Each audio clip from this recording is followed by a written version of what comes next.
షోడశోపచారాలు. షోడశోపచారములంటే మీరు ఒక్కసారి జాగ్రత్తగా అర్థం చేసుకోండి, మీకు అర్థమైపోతుంది.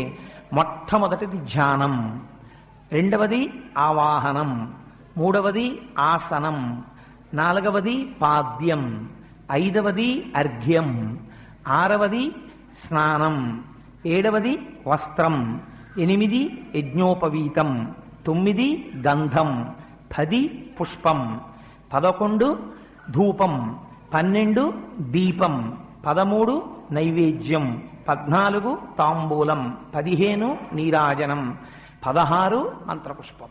మీరు ఒకటి పూజ దగ్గర మొదలెట్టినప్పుడు బాగా జ్ఞాపకం పెట్టుకోండి. మీరు పూజ పూర్వాంగంలో ప్రారంభం చేసినప్పుడు అక్కడ ఉన్నవాడు భగవానుడు, నేను ఆరాధకుణ్ణి అని మొదలు పెడతారు.